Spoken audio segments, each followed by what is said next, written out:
Evening, our esteemed viewers.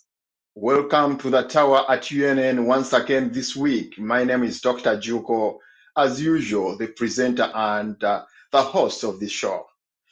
Today is a Sunday, the 7th, 2021, and we are here to discuss some of the trending issues in Uganda. I have a lot of issues that have been going on in Uganda this week. But this discussion is going to indulge a lot in the education sector. Uganda, like any other sub-Saharan countries, faces major challenges in providing quality and accessible basic education for children.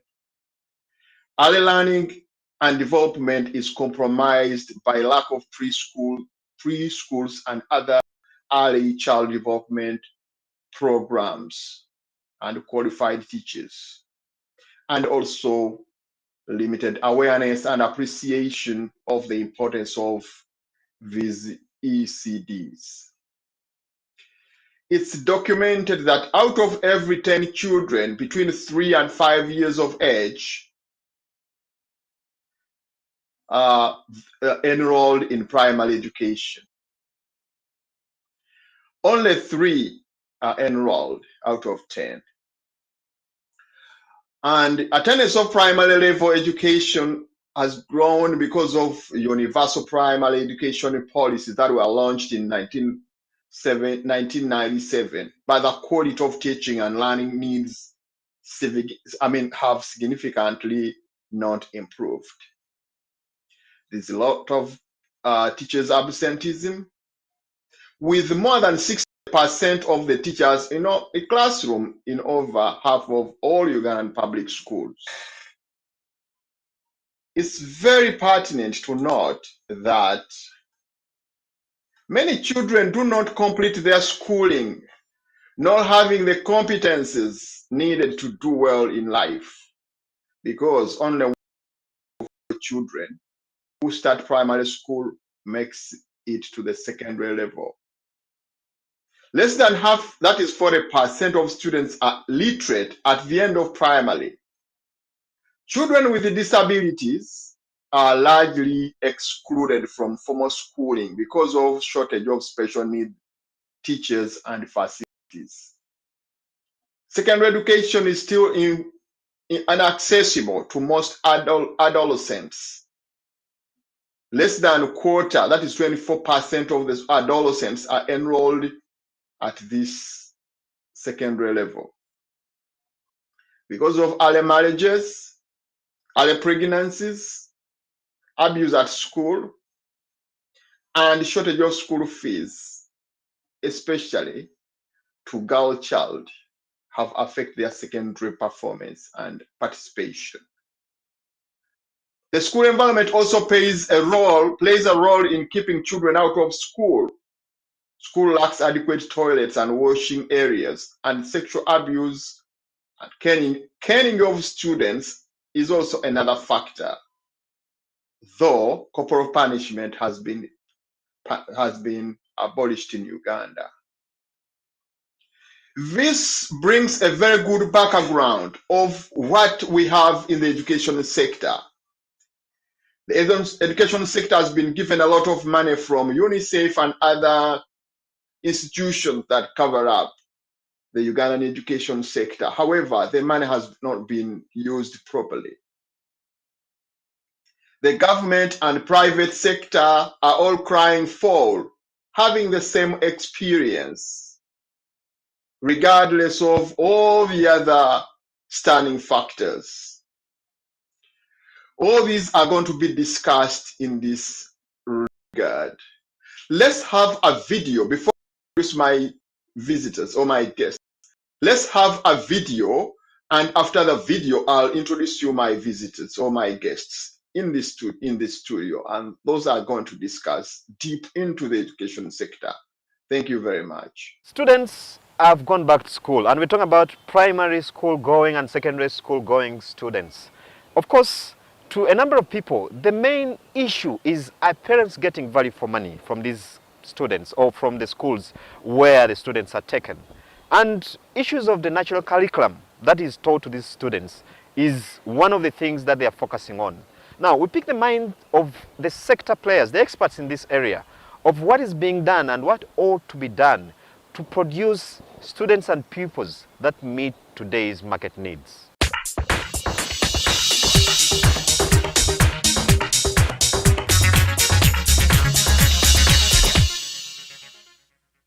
In colonial times and subsequent years, Uganda earned itself a position as a country of academic excellence where a number of regional leaders came to attain a good education.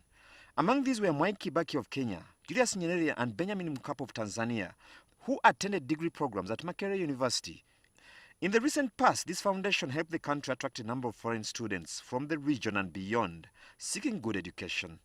The country, however, seems to be ceding this position. We have a crisis with knowledge, mindset, and skill levels of young people. How much more knowledge are we equipping or opening up the brains of these young people to acquire more knowledge? You get me? Two, how many skills are they acquiring? But most important, what mindset are they going through? Our problem is not physical, our problem is mind.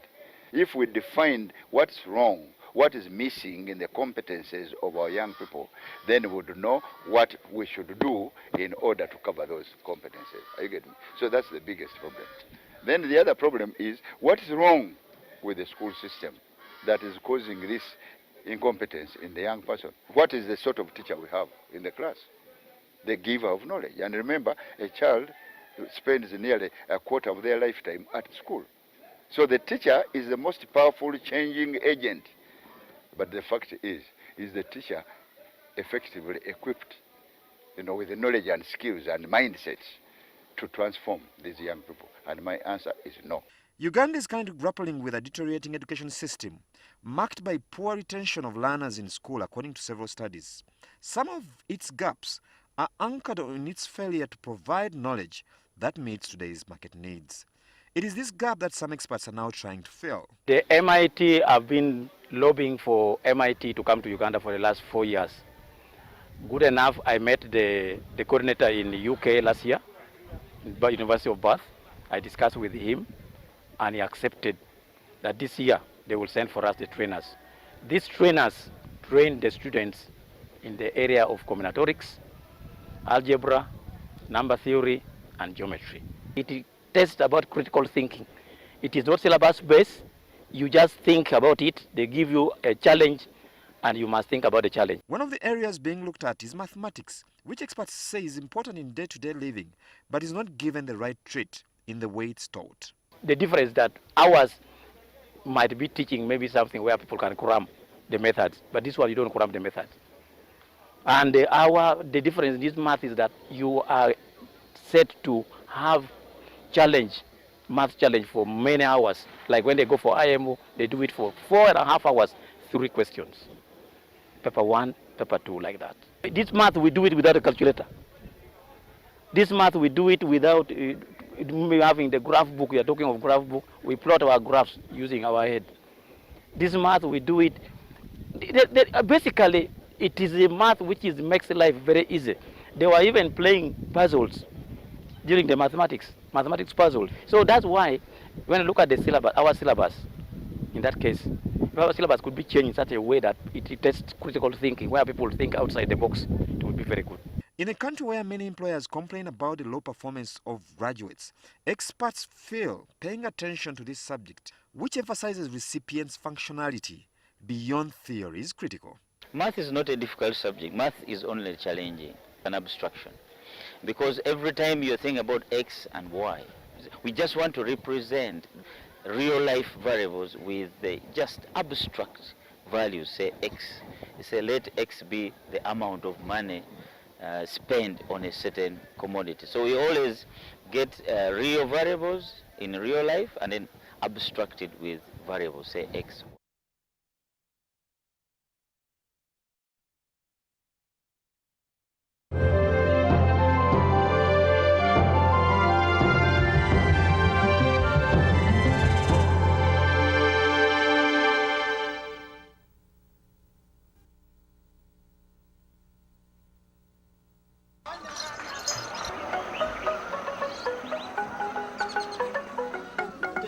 Okay,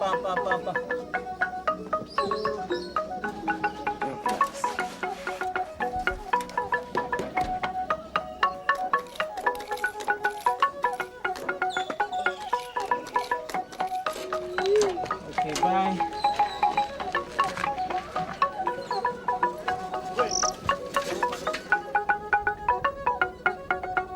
Dance, please. What are you doing? Dancing. 12-year-old Safira is a sixth grader at this village school in the lush Masaka area in rural Uganda. She's in a happy mood today because her teacher, Mr. Tamale, told the class they're expecting a visitor.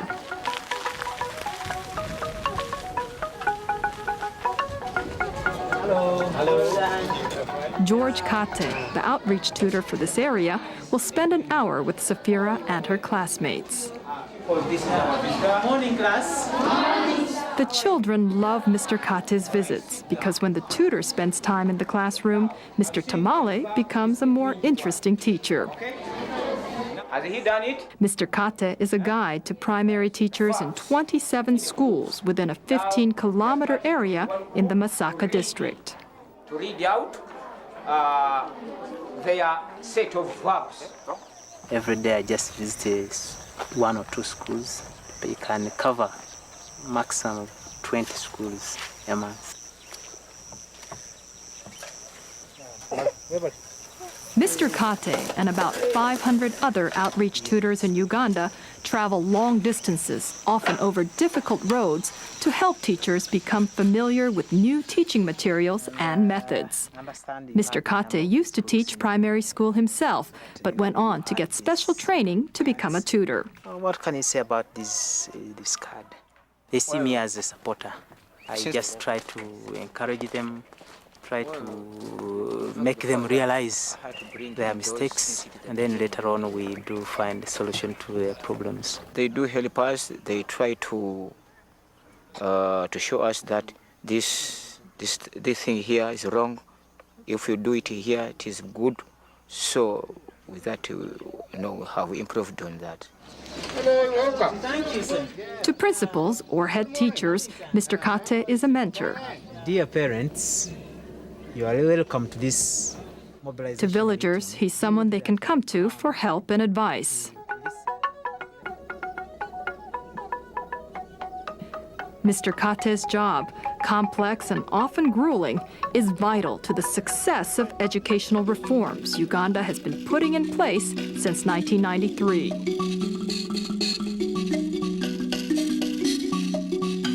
These educational improvements are transforming Uganda's school system and serving as a model for the region. In this edition of Global Links, a look at the sweeping reforms which are improving the quality of primary education and getting more children into classrooms. The road to reform hasn't been easy. In fact, at one point in Uganda's history, it was impossible to even imagine. We saw many schools being used as areas where gorillas could camp, and in some areas pupils were chased away. No studying was going on. President came up on Beginning in the late 60s, rulers like Milton Obote and Idi Amin destroyed the Ugandan economy and murdered their own people for power and profit.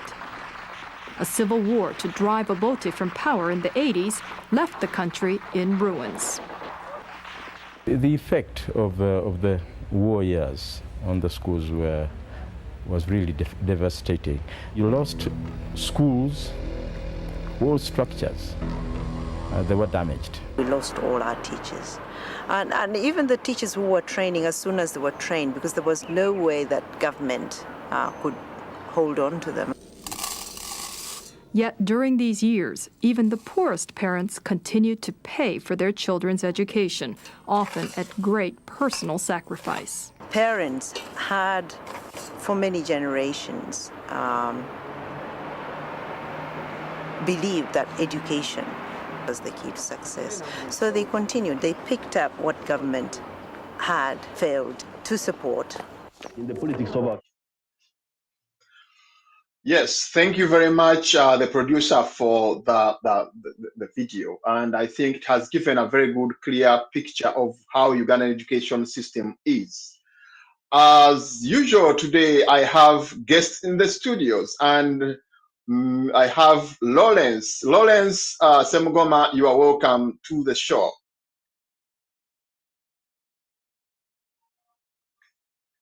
Lawrence, you are welcome. Okay, let me bring in another guest that we have tonight is Mustafa. Mustafa, can you greet our viewers, please? Yes, thank you very much, Dr. Juko. I'm very obliged and very happy to be on this very blessed television. It's watched worldwide. It's very good. I'm very, very happy because it's my first time to be here. I'm very, very happy everyone is watching us. We are being watched everywhere. Thank you very much. I'm by the names of Habib Mustafa, a resident of Bombo, that is Katikamu South constituency, Luwero district, a student at Kampala University, pursuing my bachelor's degree in education. I have a diploma in public administration from Kampala International University. I am the youth chairperson, Bombo Town Council, that is Katikam South constituency, Luwero district, and I am the chairperson, that is Karume Foundation. It's an NGO. It's an NGO serving, that is Bombo, Nyimbo. Those are sub counties of Katikam South, Luwero district.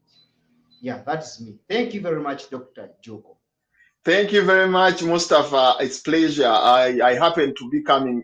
My mother comes from that side, so I think I'll be learning the Kinubi. I like Kinubi very much. Thank you very much. Again, in the studio as Lawrence. I think Lawrence is in the studio. Lawrence, how are you today?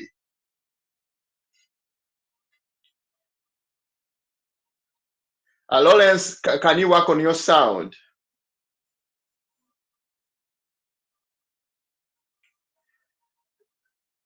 Lawrence, I hope you're doing well.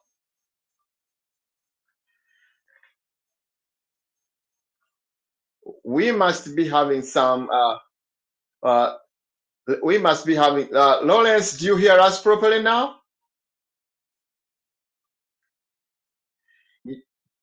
Yes, I can hear you Yeah. so well. Can you hear me right now? Yes. Thank you. Yes, thank you so much, Dr. Joko. I am doing more than better than usual. You know, your life is supposed to be getting better the more days you count in this life and the more information you're exposed to. And of course, the sharing bit of it also comes in at a good cost. So I am happy again to be part of this. Yes, I'm happy once again to be part of a discussion which is geared towards illuminating fellow Ugandans out there on trending issues, especially those that might not be going so well, and even that what is going right but can be done better for our brothers and sisters who are back home. I'm indeed delighted to be here, and I look forward to having a good discussion and program today.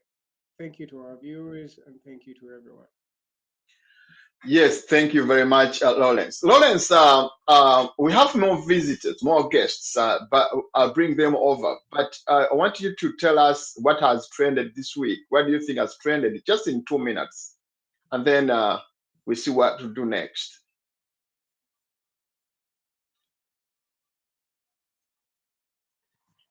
Yes. Yes, Dr. Jacob. I think for the training issues this week, I must admit that I have not been so much into the wires this week to see what has trended locally in Uganda to a to a more intimate kind of level. But I think we still have the ongoing bail discussion happening. along with the issue of the MPs who were still actually incarcerated. Once again, the diaspora communities try to organize a few demonstrations to express their dissatisfaction to the continuous detainment of those two members of parliament who belong to the National Unity Platform, that is Honorable Sewanya and of course Honorable Segirinya.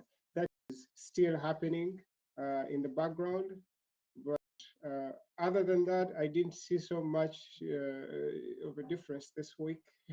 So unless my brothers out there can bring us up to speed to what is happening, this week has been kind of more inclined to something else in my life other than following up on the issues. Thank you very much, Lawrence. Let me bring in Mustafa. Mustafa, you happen to be following the trending issues in Uganda. Would you please indulge us deep into a little bit in 2 minutes of what is really trending in Uganda? What is very interesting in Uganda right now? Go ahead, Mustafa. Thank you, Mr. Juko. Thank you, Mr. Juko. I've been in a front line following what's going on in Uganda. One, we're having, I can't miss out to tell our viewers, the bail motion is still moving around Uganda. People are still debating about it. Most of our members of parliament are still debating about it, whether they can pass it or not. We had another issue this week of MPs who were not ready to be vaccinated. They are saying that vaccination is not by force. Vaccination is not by will. So that thing was also there. Members of parliament are saying, no, we should not be vaccinated by force. Vaccination should be by will of that person whom you are going to be vaccinated. So there is another issue of bomb attacks. Terrorism was also increasing all day and night. The government of Uganda was saying it's ISIS. Others are saying other things. Others were jokes. So those are some of the news which we have got this week, but we are still following what's going on. Thank you. Thank you very much, Mustafa. Mustafa, that's great. You've given us some kind of, briefing about what is happening. Let me bring in Lawrence right straight on the topic. Lawrence, you have seen we have a lot of issues that have trended. Mustafa, let me bring you in first. Yes. You as a student, you seem to be very much following the education system in Uganda. Education seems to be at a verge of corruption, and it seems like people are not, getting the education. But let's look at a little background of education in Uganda. Yeah, thank you, Dr. Juko. We thank everyone who came up with this idea of educating Ugandans. As you see our background, Uganda is a landlocked country. It's being a landlocked country. In north, we are bordering Sudan. In the south, we are bordering Tanzania and Rwanda. In the east, we are bordering Kenya. We also have DRC on the other side. So the education of Uganda was brought in 1886 by the Christian Mission Society. We thank them very much. They brought for us the formal education. It is it's a very good initiative to all Ugandans. We have get to know more about new things, and we are knowing each and every day. But our education system, the system, we are using a system of 763. That is 7 years in a primary, 6 years in secondary, and 3 years in tertiary or in university. So that is our education system in Britain. It was brought up by the Christian Mission Society, that is the missionaries. So they put a break in our education system in Uganda, and others also started there, like Dr. Milton Obote and others, though things are not moving well as they used to be. We don't know what's going on. Everything is in its downslope. We don't know, but that is our education system. So far, so well. We have a lot of challenges in our education system. That is teachers and students absenteeism, low payment, late payment, low bad roads, a lot of problems. The poor syllabus we are facing, and more challenges we are facing. As me a student, I'm facing a lot of problems like tuition, raising a tuition. I'm still very young, but I need a service of education. But I'm facing that problem of raising a tuition of 2 million to 5 million. What is the government? The government is not helping us anymore. It brought up the USE. We are seeing it. That is universal secondary education, universal primary education. That it was brought up in 1997 with an aim of making education something very important in Uganda, though the government is now failing for implementation. When you look at the public schools and private schools are more better than public schools. Why? Because the government is failing to implement the UPE and USE in Uganda. We don't know what is the challenges, but it's real in a bad condition. Thank you very much.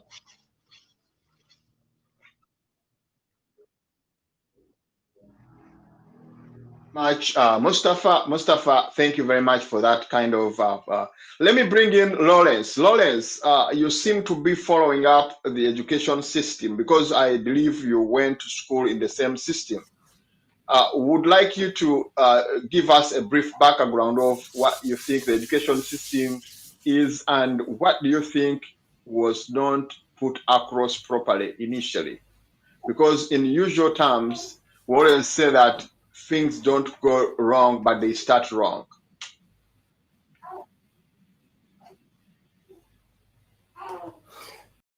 Thank you so much, Dr. Juko, for that question again for our listeners out there. So, for the issue of education, I think we've gone about it for a while, and every school going or any Ugandan actually out there who has been part of the education system has some knowledge or information about how things are going. We all know how the education sector is architected, the framework we're following, which is you have preschool, then you have primary school, or rather nursery, primary, secondary, and then tertiary. And of course, in between there, you can decide to go into vocational studies. But if I may just with what we have up on the screen right now, we have the demographics of the people or the population that is actually going to school, and I think you can see the age bracket for that. When it comes to the education system per se, I would want us to, even before we probably get into the ages, and you see all those figures of the people who are in school, which is actually a number about 50% of the population of Uganda at the moment. I would want us also to go back to the initial kind of starting point for this regime that we have, which was their 10-point program per se. I think the NRA came in with a 10-point program. Now, if you looked at the points that the current regime had to start off their takeover of power, they were very silent. I don't know whether it was done tactfully or it was never a priority, but education was not part of the initial 10-point program that the NRA had. So for me, it is exactly as you say, Doctor, that sometimes things maybe start wrong.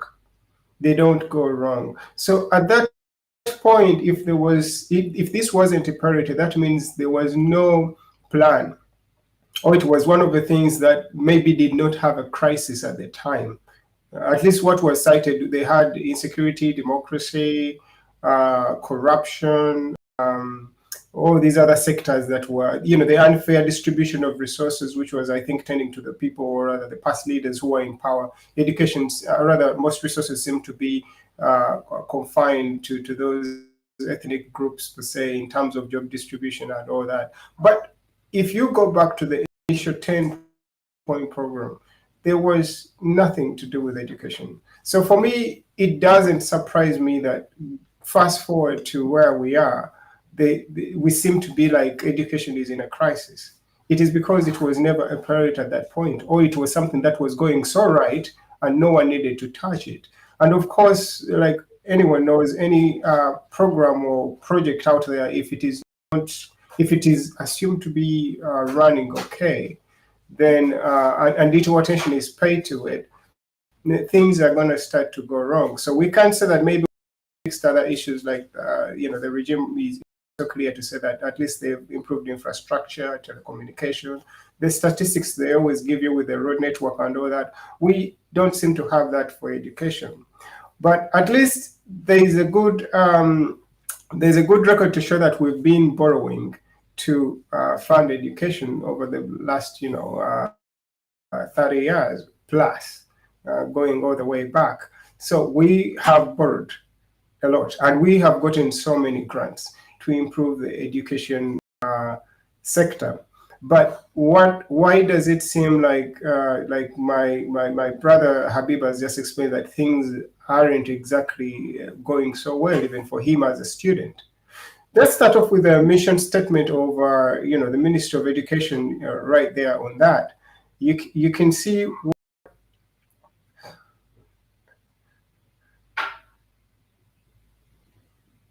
Sorry, one moment. I'm just putting this up here.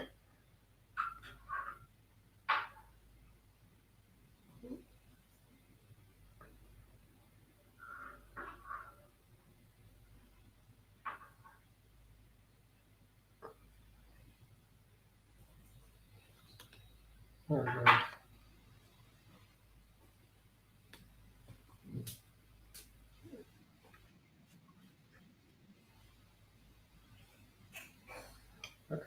I can't see it.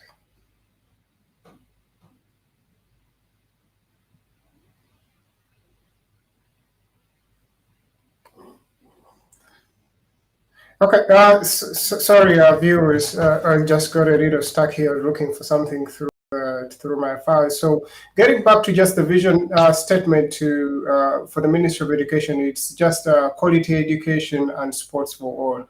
I don't know why the two were paired together, but that seems to be the goal right there. And of course, when you get down to the mission statement, you can see all those other programs that are. The mission is supposed to, support the vision, and you can see all those other programs that we have, including the local government acts, the National Development Program. We have Vision 2040 there, and I think we also had I don't know why they include the NRA 10-point program, because that wasn't actually something that had education as part of it. But then we could say that maybe through taking care of other things like security, and maybe that is if security was one of the things that were affecting education, then in that way they could say that they were supporting education that way. That is something you and I can look into and agree or not agree. But moving on beyond that, we have the UN calling for quality education as one of the sustainable development goals out there. Now, as far as all this goes, and it is documented all the way, you can see up to the UN, how far is Uganda from having quality education? Do we have a relevant education out there? And we've had the chance, or we have the opportunity to review and if things are not going right, to put them right. Just like you've seen in the other shared video where institutions like MIT want to partner with us and all these other foreign entities to try to improve our education, because you're not going to teach people all this kind of cram work like the way our education syllabus is designed to a certain extent. At some point, I just like you to pass exams and that's it. So it is the system is more testing how much you can remember. And information age today, you don't really need to probably remember much because information is accessible. The reason why the system was designed as it was before is because there was not as many libraries. You did not have smartphones in your hands to look up anything that you wanted. You didn't have Google, for instance, and Wikipedia and all these other, interesting such domains that we have. But right now we have all that. So the education is now supposed to shift from making you an information to someone who actually uses the information to solve real world, problems and solutions. Problems and challenges. Again, if you to go to probably the UN website and just look out for the biggest issues that we have, that challenges that the world should be addressing, you can see everything is right there. So we should just be trying to evaluate our education system on how it is trying to meet these goals. They try to push down to 16 of them, but of course, if you go to their site, there are a lot more issues. You have the issue of immigration happening. You have the issue of an aging population. By the way, if you didn't know, there's a bigger population of the world that is actually aging, and that is a little worrying because if it is growing, that means we're not probably having enough. The world is not having as many. It's not having. Or rather, that kind of a population. How are you going to accommodate it? Because you have to have programs to look after those. And we can see that probably in our country, there's not so many programs towards the aged. Yes, we're targeting the youth. We focus so much on the girl child, like the minister stated this week, and then they've forgotten the boy child. But what of the elderly? These are the same people who are raising these young kids who need to also be supported. It's these old people who are selling their land. It's these old people who are still trying to make sure that the youth go to school, have something to eat. How is that? So you can see it's all these kind of interlocking issues that should not be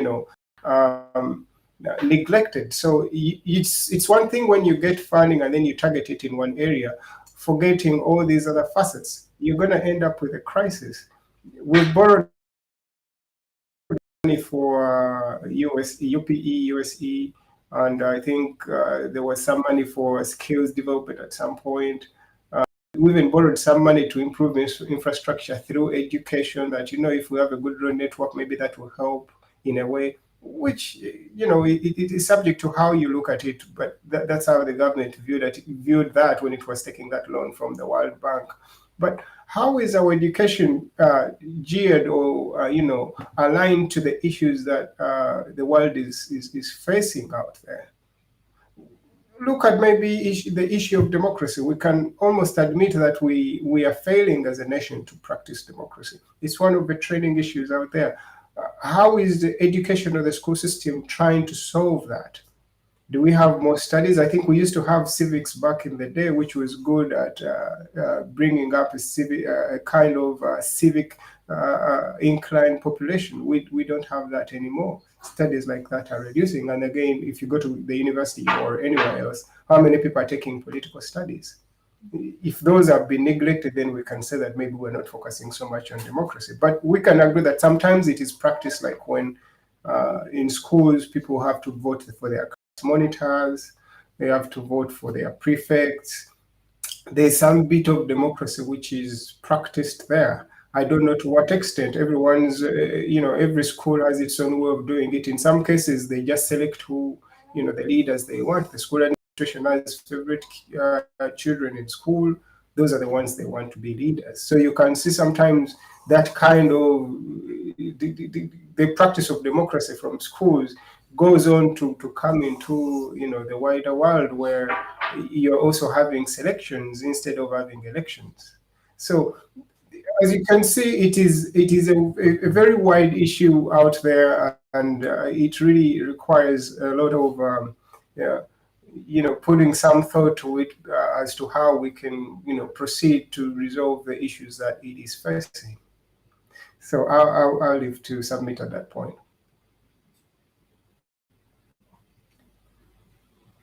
Thank you very much, Lawrence, over that. You've given a very good background of exactly what the education system is. I have Mr. Chendo online. Yes, Mr. Chendo, how are you, sir? I'm very well, thank you. I'm disappointed that I couldn't show up because of power outage. Yes. Yeah, so I'm really distressed. Yes, let's get you over phone. We are here discussing the issue of education in Uganda. As a retired teacher, would you please give us exactly a little background of education in Uganda, and as well tell us what flaws do you see in the system, what was not done properly initially? Okay, I want to thank you very much for this opportunity.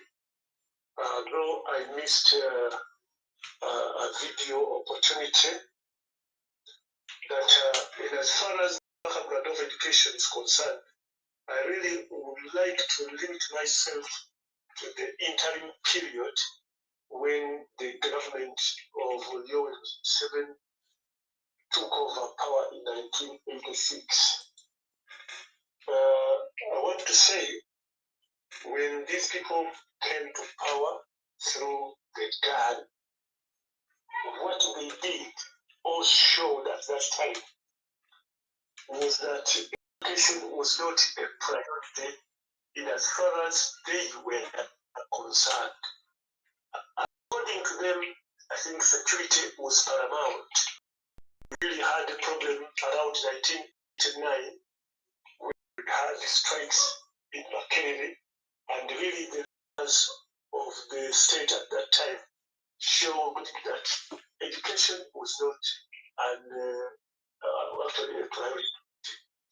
However, about 1987 or so, the government of Uganda instituted what is called the Education Policy Review Commission, which, among other objectives, was to actually have universal primary education. In 1989, we really came up with what we call the Kajubi report, Education Policy Review Commission report by Kaziwe, which culminated into the Education White Paper in 1992. The Education White Paper actually gave a detailed way of how education could better be managed or at a lesser cost to the parents. Indeed, it was supposed to implement universal primary education in a phased manner. However, because these policies have always been turned to be political, in 1996, when we had the first presidential elections under the NRM, we had Chibige Mayanja, Paul Kawanga Sinogerere, and Museveni. The two people, Paul Kawanga Sinogerere, brought up the idea of universal primary education. In fact, for him, he was saying universal primary education will be implemented by him. All children will go to school free. Now, afterwards, Museveni saw he had been beaten to the game. He came up also with a policy saying that he will educate 4 children per home. I want to say one of the first flaws is that education was politicized, much as it is a political policy, but it was politicized to the detriment of the population. At the end of the day, Uganda took up universal primary education when it was not ready to have it. We had many numbers of children who could not be catered for. The government had very few resources at their disposal to cater for universal education. So in a nutshell, I want to say this government has always politicized education. For instance, even of recent, what happens is that when you look at the teaching of children in primary schools, the children in primary schools can be handled by grade 3 teachers. However, the government of Uganda today is putting up a policy whereby a primary school teacher is supposed to be a graduate teacher, not actually looking at one, the cost of attaining a degree, two, the rewards of a teacher in terms of scoring a degree.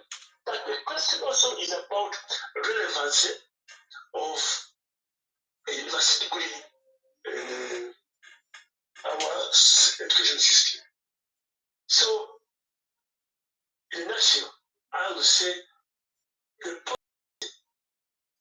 are actually skewed politically not to benefit the Ugandans or the Uganda education system. I don't know whether you are here. Yes, Mr. Jendo.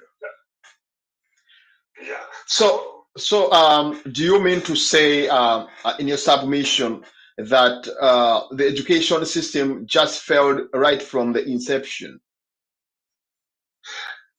True, I don't want to sound very political, but there is a very big problem. Those people, the rulers, the managers, failed to actually put up a policy which would be tailored along the needs of our society. I want to say, in the first place, when you look at our education system, it is a system which looks at preparing children for exams, not for life. Indeed, we missed out an opportunity. Earlier on, we had technical schools where go after primary schools. We had farm schools where children still would go after primary schools. Yes. Now these very good institutions, well-meaning institutions, were all phased out. At the end of the day, we ended up coming up with education where we are only looking at academicians. We're not looking at life. At the end of the day, you find a child after senior 4 or senior 6 who cannot stand on his own because he has gone through education. But at the end of the day, you find him, you ask the child after senior 6 what are you going to do? He doesn't know. You see, you tell you, well, whatever comes up. So that's a very big flaw. We are not preparing our children for life. We only prepare them to pass exams. That is all. Yes, Mr. Chendo, let me stop you here because you seem to be very interesting. I'm going to bring you back on when we discuss deep. Let me bring in Alex here. Alex here is a member of one of the teachers association. Alex, it's a pleasure having you, Alex, on this show. Is Alex? Can we have Alex? Okay, let me bring in Mr. Chendo on the very same note as we try to dig deep. Mr. Chendo, you talked about the issue of the structure initially. When you look at our education system, it seems like we are standing in isolation. Every system that I have studied here around, because when I was doing my doctorate, I looked at several education structures in the world, and when I learned that there is not any single education system in the world that seems to look like ours, because when you look at most of them, they tend to focus in on technical kind of skills, or the soft skills, and also what we call apprenticeship in America here. In Uganda, it's more academic. In America, for example, a child at what you call senior 4 in Uganda comes out with a training, and that training would be like somebody can be an assistant, we call them CNA, certified nursing assistants, or they can be LPN, registered nursing practitioner, from like senior 6. All the senior 5, 6 students are trained to be nurses, because there is a lot of those who do sciences can be trained to be nurses. In their vacations, they can do some good work out there. But Ugandan system seems to be with a lot of flaws. One of the outstanding country that exports workers in America here are the Indians. The Indians have known where the world is trending, and they teach their children a lot of IT skills, like software development, software engineering, and all that. They have universities that they have grown, and they tend to be teaching exactly what Americans want. In Uganda, we don't even export nurses. The only people that we export are just the maids and all that. And even the maids, we don't train them. If we knew that we have a market for maids, we would be training them and have them professional. Mr. Chendo, as an experienced teacher, I would like you to give us a clear picture of this as well. Well, I want to thank you very much. One of the biggest problems we have in Uganda is funding. Now, you cannot run education on palliatory funds. Right from, can you imagine government in terms of schools, especially private schools, offers less than $10 a year, I think, for a child, for those who are actually in government-aided schools.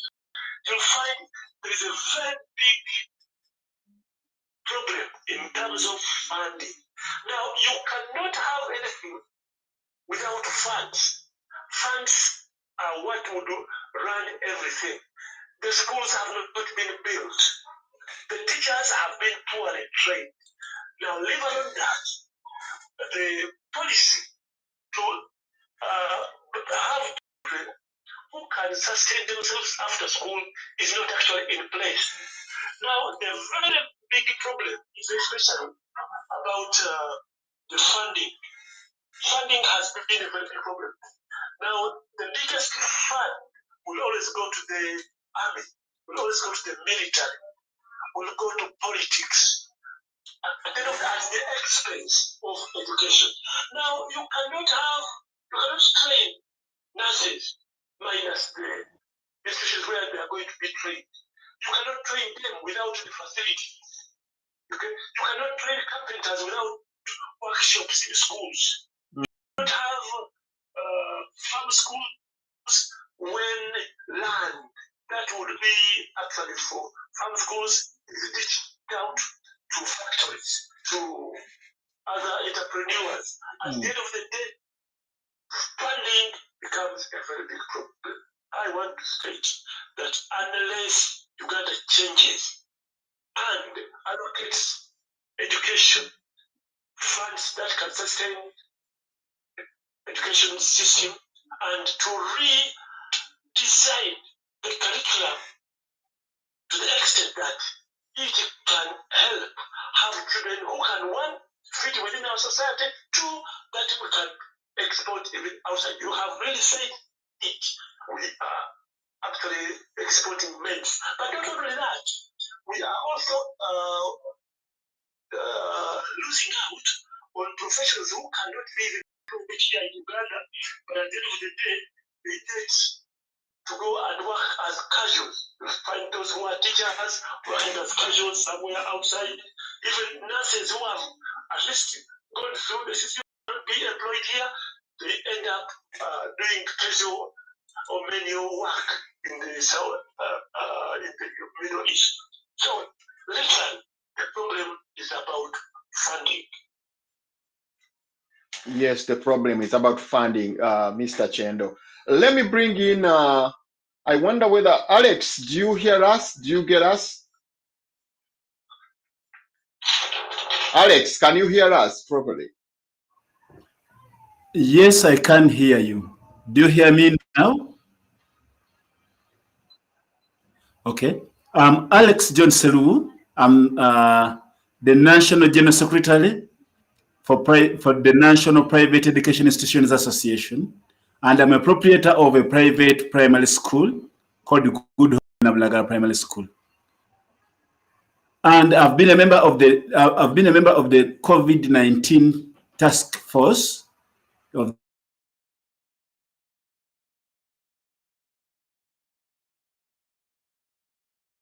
Connection, connecting Alex. Let me bring in Lawrence. Lawrence, at this stage, you've had Senior Chendo trying to give us a very good clarity on what really happens in the Ugandan system, and the flaws that are really in the system seem to be very much. It as you said, it started wrong and doesn't go wrong, but it starts wrong. Can you please add your voice on what Mr. Chendo was saying, and then try to educate our viewers of how do you think flaws can be eradicated?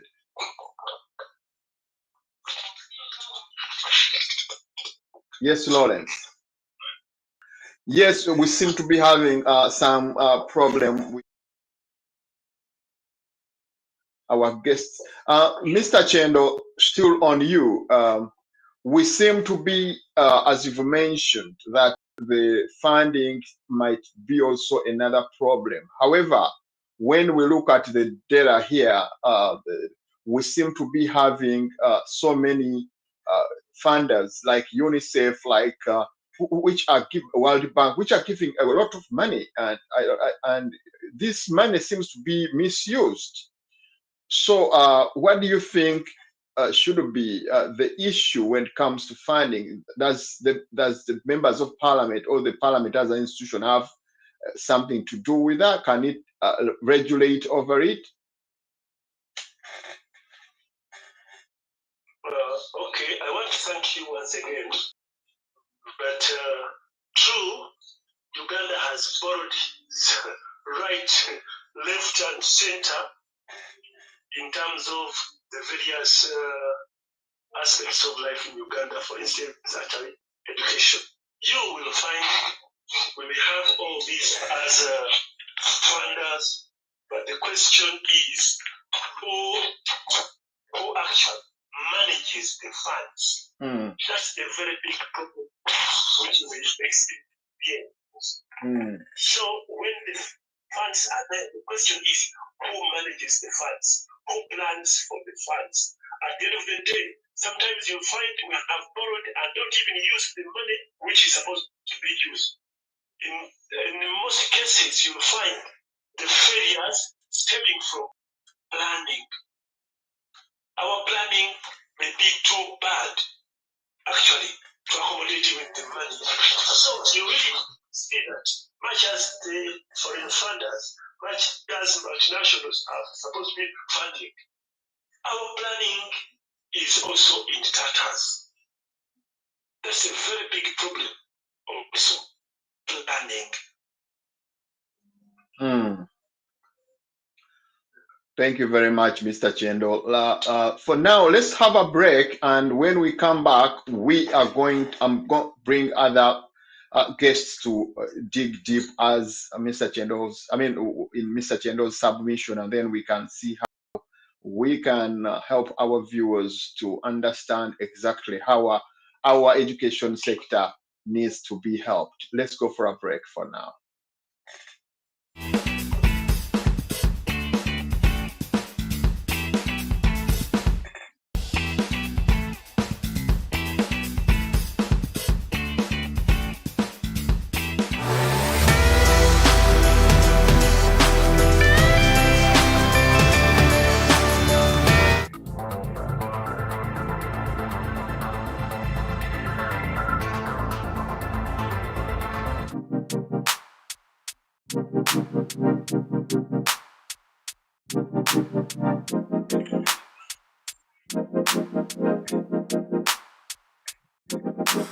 Time takes a toll on everyone, they say.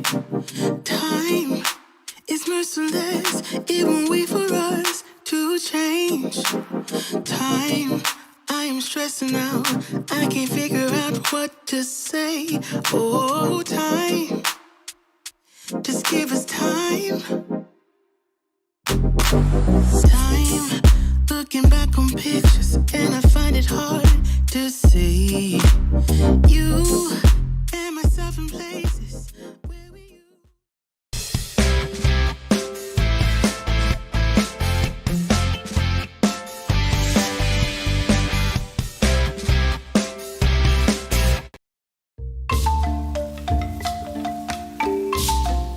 Alex, otuwulira bulungi? Alex.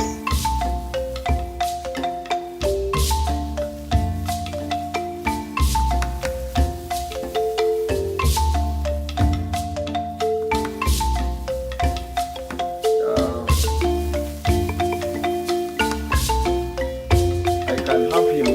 I'm not, he has gone off.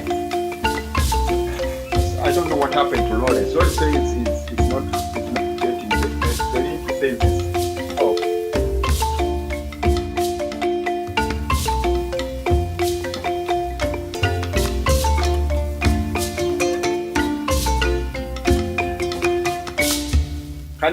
Can I give you Alex's number and you get him on phone? Will you be able to give us here? Because I have this one on. Samson.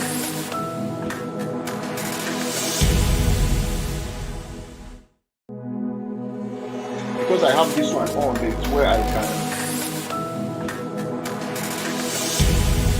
Don't put me back. Let me first send you this.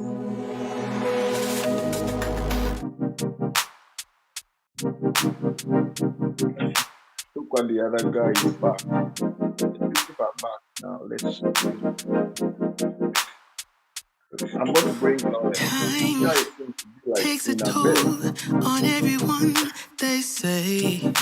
Habib, Mustafa, do you see us? It won't wait for us to change. Time, I am stressing out, I can't figure out what to say. Oh, time, just give us time. Time, looking back on pictures, and I find it hard to see you and myself in places.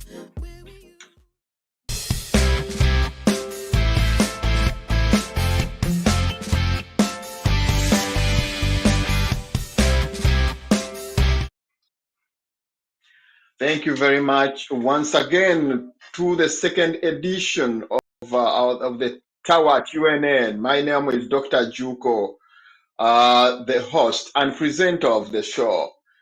As I told you in the studios, I have Lawrence Semgoma, who is our usual analyst, and we have Mustafa Habib, who is a student, and we have Mr. Chendo on phone. We have also another guest we haven't heard properly from, but I think we shall get all of them. Lawrence,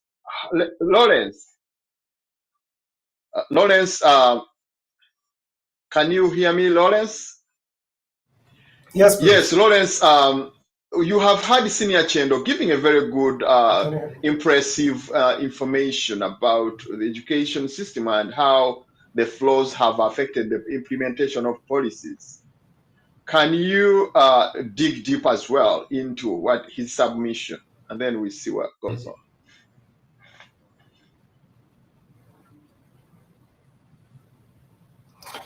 Okay, thank you so much, Dr. Juku, for once again giving me an opportunity to share into this discussion.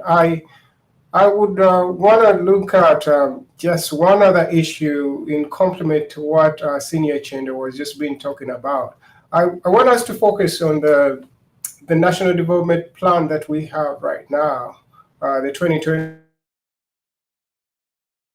2021-2020, especially under the section of Human Capital Development.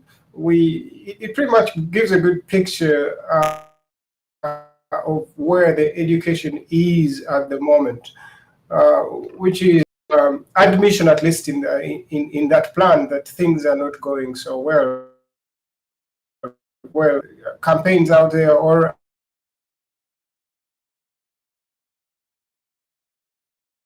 an impression there's clear admission of things not going so right. Like trouble getting you, Lawrence. Lawrence, your network seems to be like quite for disturbing. instance, if you're ranking in the world in terms Lawrence, of human. Lawrence, we are having trouble having you. Your network seems to be stuck. According to what, let me have Alex. Alex, can you be able to hear us? Habibu, can you hear us, Habibu? Yes, yes. You have heard the discussion from Senior Chendo and also Lawrence. What's your take about the situation that, I mean, the analogy that things started wrong initially and then they are going wrong because they started wrong? Yeah, thank you, Dr. Juko. But for me, what I'm saying, I thank my fellows. What I think, the problem is the initiator of this program, or I can call it the education system in Uganda.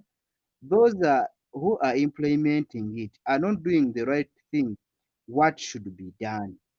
Like, for example, Dr. Juko, I can tell you that when you go to the public schools, you can even cry. People, the government is saying that people should not pay school fees. But if you go to the public schools, they are paying higher than private schools. I don't know whether the UPE and the USE is still doing its work. Like, look, for example, our Minister for Education, Mama Kataha Jennifer Museveni, she's not doing what she's supposed to do. She's all the time sending Dr. Muyingo to do what she's supposed to do. That's the problem we are facing in education system. As me, a student, I'm facing a lot of challenges in our education system, in that I'm right now in school studying, but at the end of the day, I'll finish studies and again I have to look for jobs. Now, our planners of this country are not as good as they are supposed to be. Why?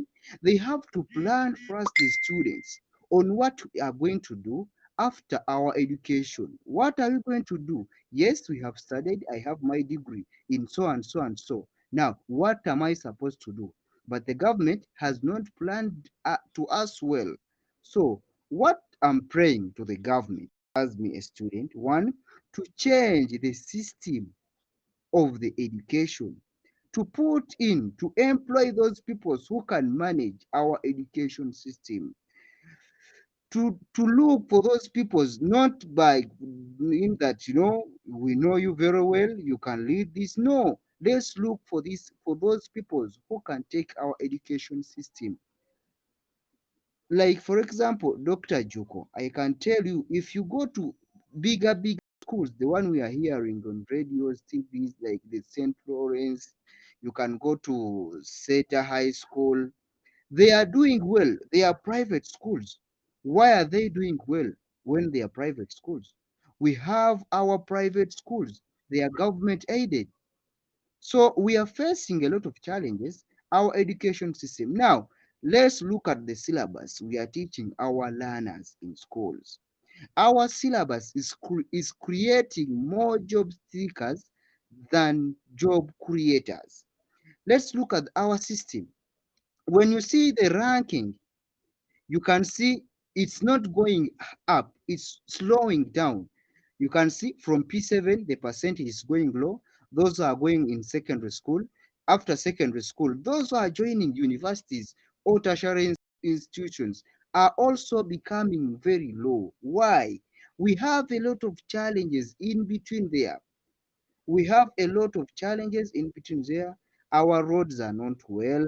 Our accessibility to schools, like you can go in northern Uganda, things are not as well as in central region.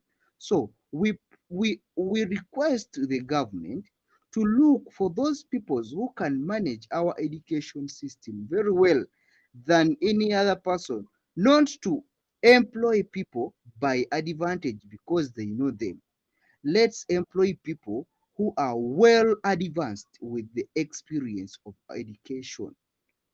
You know, we go to school to study so that we can come out and implement, and we serve our people. So in serving our people, we have to do the right thing, not going into a job which I've not studied for. Now I'm studying education. I want to become a teacher and a very good teacher, but I cannot become a doctor right now. I cannot go in a certain hospital and ask for a job to become a doctor. So let's employ people who are supposed to do those work. So Dr. Joko, our education system was started well by the Christian Missionary Society. They started up a good syllabus. They constructed well buildings. Their administration was well. They laid everything.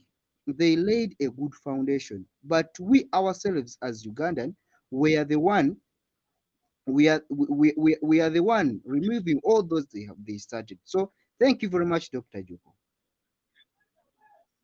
Thank you very much. Thank you very much, Mustafa.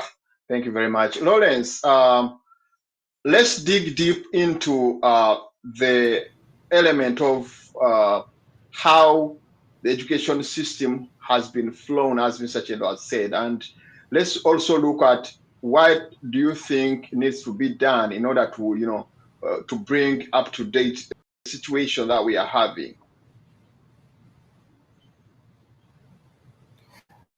You can hear me this time. There was something wrong with my microphone before, but now it should be okay. Well, for the issues within education, as much as, yes, we are trying to highlight exactly what is wrong with the system, but education seems to be, it doesn't operate in a vacuum, if I could use the word. It relies so much on many other facets of society. That's why I tried to give you a foundation that so many determinants surround education process. So the success of education relies on how safe people are, whether they have maybe safe drinking water, they have infrastructure like roads and all this, the economics is working okay and people can make, their, of course, even when they, their people finish school, they have something waiting for them. So at the moment, Uganda is trapped. Uganda's education system is kind of caught between a rock and a hard place, because all the determinants that are supposed to kind of ensure that it is a success are not, are not doing so well themselves. If you, for instance, to look at health itself, where we're still having very bad numbers, you can see we've managed the crisis a certain way that no other country has. And just the crisis of the pandemic right now, you can see what that has done to the education system. I think at the moment, we, like last time we spoke, we just broke a Guinness Book record for being the country that has closed the schools, for the longest period of time. So when you look at issues like that, then you know that the challenge within the education system is really, really, really big. So if you don't solve the health issue, you do not solve the security issue, like in places that are insecure. Like right now, you're having all these hackings that are harming the Vijambias happening. All these kind of play into how education is going to, present itself. But just like before, I was trying to hit on the National Development Plan of 2020-2025. I told you there's an admission that things are not going so well, which is a good starting point for trying to make things better.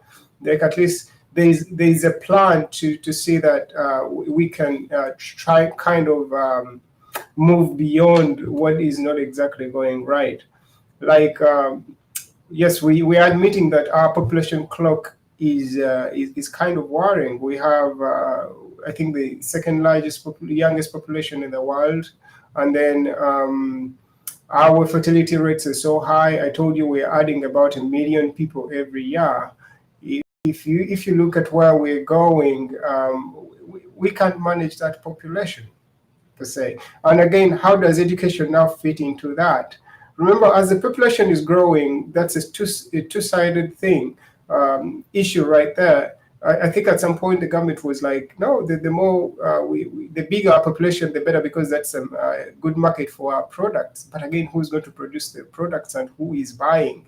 If the majority of the population is a young population that even can't afford what you're producing, then I don't think you're going to sell so much. You're going to now rely on trying to get external partners, or rather somewhere outside, to put your products. So locally, the market isn't going to take up whatever you're producing. I think you heard just recently when the Association for Fish Exporters was trying to appeal to Ugandans not to eat fish such that they can export most of it, which is a little unfortunate. But all these issues determine how education is going to play out. So a person hearing that this is how things are going, maybe in fisheries, they might just make a decision probably not to pursue anything in that direction. And we all know that the global fishing industry or cod industry is very big. That is an opportunity right there for Wagon. And these people are going to go to places where they feel that maybe they can easily whether get the education or use the education. So even then, when students go through the education system in just an industry like that, they're going to just be looking outside because they're saying there's nothing much to do locally. So we have one of the worst rankings. I think we're at about 162 out of 188 in the world for the Human Development Index, which is poor, very, very, very poor. That means our people are not productive per se. So they go through the system. We have so many challenges to deal with. People are dropping out along the way on different stages, and then even those who have it tough, because we all know what the unemployment rates are right now in Uganda. You're looking at figures that are beyond 85%, and they are growing. With the pandemic, I'm sure we could even have hit the 90s. That our labor markets are not taking up as much of the output from the system. So all these issues kind of affect the learning of most of the students out there. They're not going to be motivated. So someone who was like, no, maybe I'll be a doctor. If they're seeing doctors striking, believe me, the attitude is going to change, and maybe they're not going to take that direction. And right there, that is where the losses come in. So it is pertinent on government or whoever is in charge to try to make sure that all sectors are kind of working in a smooth kind of way, an interactive way, whereby they are all supporting each other. So if things are wrong elsewhere, around factors that determine how well education is going to go, the education is going to fail, and it's the reason why it's looking the way it is. I do not entirely agree on how probably maybe the Minister of Education was put to the task. I don't know whether she was the most competent person per se, or it was such a critical sector that, because when you look at how bad our indicators are with the dropout rates, like you say, are looking initially at the show, it needed probably someone who is strong-willed or holds more power than the rest, who can ensure that things go well. But fast forward to now, 4 or 5 years, when the First Lady has been Minister of Education, have the scores improved? Has that much of anything improved to show that we're now starting to move in the right direction? Are the funds better used right now? Do we have more transparency, more accountability in education per se? Yes, we've had science teachers are going to be paid more, and of course we've not run short of strikes in that direction all across the board. I think the ones in the lower schools, or rather like primary schools, secondary schools, there are fewer strikes because of you know what happens when you strike. You're going to be expelled from most of the high schools we have and the primary schools. And then at the university level, we all know how that one is dealt with. Of course, the police comes in, and so many students have lost their lives trying to agitate for what they need from the system per se. Like if they're not eating well or they're not learning well and they try to speak out, the students are suffocated. So if the students are kept out of this and these are the people who are within the system enduring it, they don't have enough platforms to air out whatever is not going right. We have a crisis right there. We don't know what's going on. The national plan says something else, the government says the other, the parents are very busy looking for money. The students are taking in something where they could also probably give us some feedback and tell us, we're studying maybe this thing, maybe, I don't know, whatever they're studying, maybe they're doing the abacus, like, we all started off with math, but that's an ancient tool that you probably don't really need to put part of the curriculum anymore. But those are the things people are doing. They're going through with the abacus. And right now, the world is going miles ahead of that. So for education to probably get back to be stable, there's probably more effort that will need to be put in order to put it right on track. So I'll leave my submission at that, Doctor. The submission. Let me. I have Mr. Chendo online again. Mr. Chendo, you've had Lawrence. Lawrence seems to be having an analogy on the structure and the systems that really have flaws, as we've mentioned, but his point of view is on the strategic implementation of the policies and all that. So as we try to wind up the topic and then look at briefly on the impact of COVID on the education system, would you have to add on something like, what can we do to have our system get better? What should be the approach?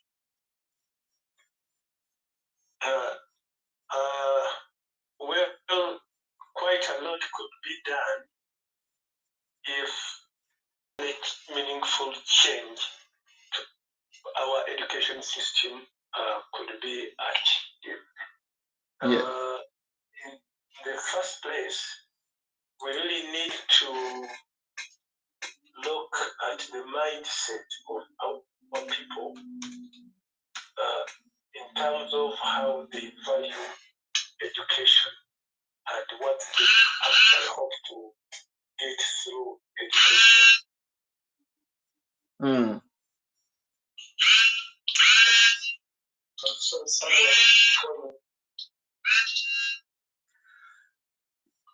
Someone, there was an interference, I'm sorry. Okay, go ahead. I'm saying we really have a problem about our mindset as Ugandans, actually, to look and direct what we need to get through our education. Secondly, we also have a very big problem about governance. You know, governance is a very big issue in as far as structures are concerned. Now, in Uganda, I'm sorry to divert you a bit. Here we have a situation where the head of state in our country is actually the real head of everything. He is the head of health, head of education, head of everything. He's the omega, the alpha and omega. Exactly. So until when we get a leadership that actually can breed systems and respect them, we have a very big problem. Recently, we had go ahead. Bail. Yes, sir. Okay. Someone has been appointing judges, he has been appointing attorney generals, what and so on. But at the end of the day, not satisfied that he has a situation Uganda's education system has got many challenges. One of the challenges currently is deficiency in planning and handling budgets. Just imagine that we've had a lockdown of schools for the past 2 years. Alex, just a minute. Let Mr. Chendo finish up a little bit. Okay, so Yes, sir. Okay, sorry for the mix-up. Yeah, sorry. But I will say, Mm. our major problem is a problem of governance, where we are actually having a problem where we are not able to nurture systems to do their bidding.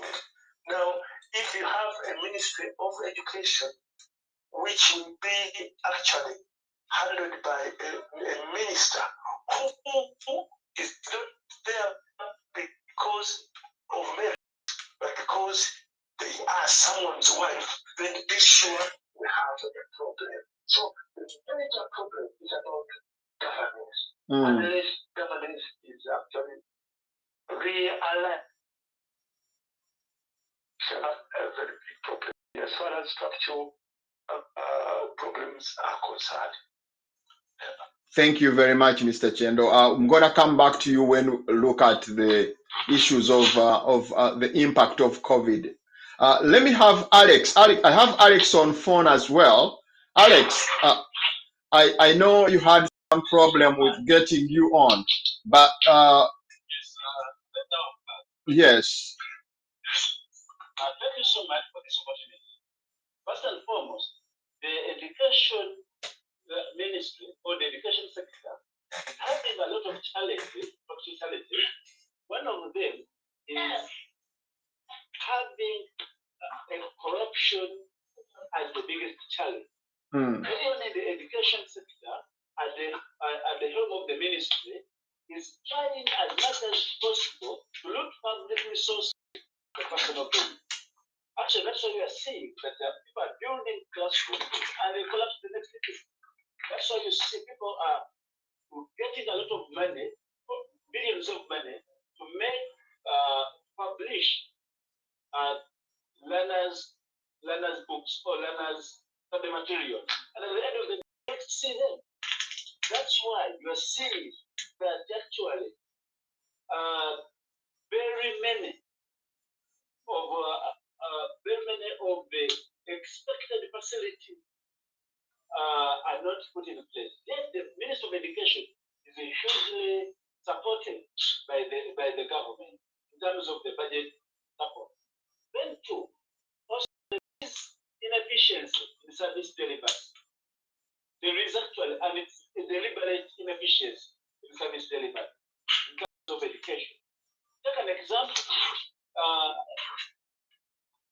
We have 120,000 government teachers, but we have about 15,000 government schools.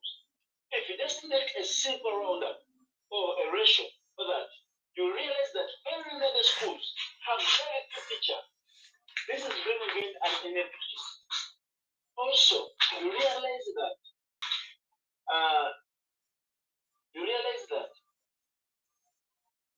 hello? Go ahead. We hear you. Yes, sir. Hello? We are hearing you. Go ahead. Also, there is no good way.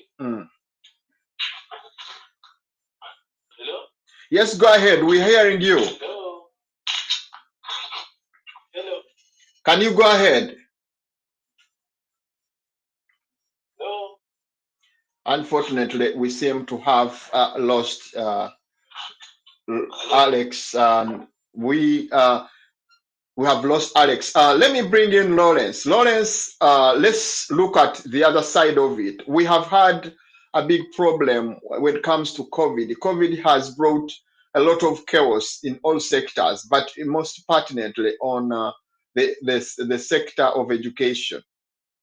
I would like you to, look at the COVID vis-a-vis the lockdown, vis-a-vis the social, political, and economic problems that have been brought in by COVID.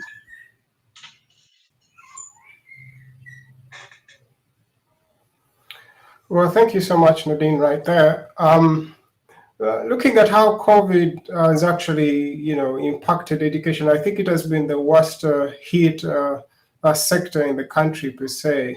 Evident from, the numbers, or rather the extent or the duration for which schools have actually remained closed.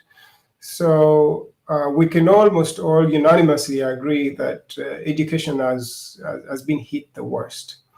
But again, should it have been the worst, or is it the same case probably when you move, next door to Kenya or Rwanda or the Sudan itself, or even the Congo, or even anywhere per se, like even where we are in the in first world? Well, we can always argue that first world is always better prepared for scenarios or situations like this, and that's why they are able to avert some of these challenges in a way. But what could the government have done, or the ministry have done per se, to ensure that COVID doesn't hit us as much? Like I said before, it's just unfortunate that education relies so much on other sectors in order to blossom. So, and more so the health sector. And maybe even you could go to food itself, because if people are just worrying about where the next meal is going to come from and they don't have a meal, they will not, consider learning as the first priority. They're going to be, looking for food first. Like I told you about the Maslow's hierarchy of needs, you're going to have to first pursue what ensures your basic survival before, you can pursue higher callings, like education is calling in itself. Some people are just not interested in knowledge per se. They're just okay with things as they are, as long as they eat, sleep, they have children, that's it. And maybe somehow they live anyhow. But that is like going back to the egalitarian society where people just used to live almost like that. Today, in the information age where we are, we shouldn't be really thinking like that. So yes, COVID hit us like everyone else. But why is it that the rest of the world did better in as far as education is concerned? I once highlighted to you that yes, of late we are having classes on Zoom. But was Zoom the way to have classes before? I don't think that was the case elsewhere. Zoom didn't have its share prices as high as it is right now pre-COVID. It was just one of those communication tools like the one we have, WebEx for Cisco, and I don't know which other. We had Skype before that. Right now, Skype has metamorphosed into Teams, and that is like the new normal. Everything has changed to that direction. So for us, it seemed like we did not have our plan aligned to that.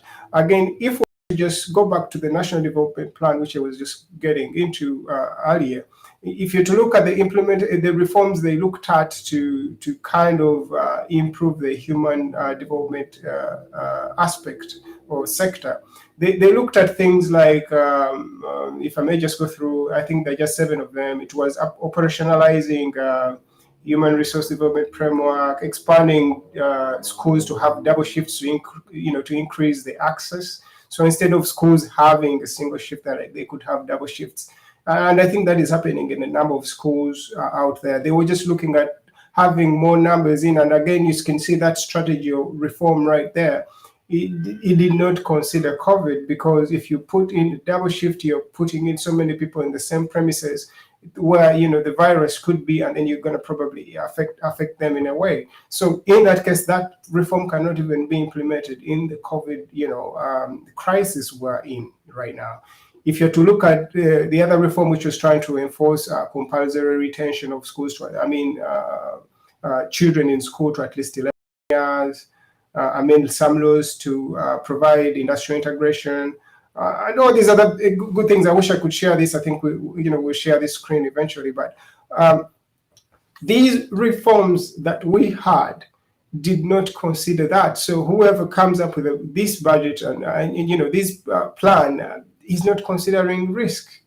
That was not considered at all. They're like, no, this is how things have been in the past, and that is what happens when when you're not dealing with certain crises at a certain point. They're just looking at keeping as many people in school and having more and more access. We can debate about whether access tallies with the quality, and I think your guess is as good as mine. Most of the products of the universal primary education or secondary education, I think for the most part, most people can almost unanimously agree that it's probably not going as they intended. There seems to be a poorer quality output. So it's not even a question of children staying in school for a very long time. The question is, how do they come out? Are they really equipped to change the world? I just gave you an example of just a few global issues we're dealing with.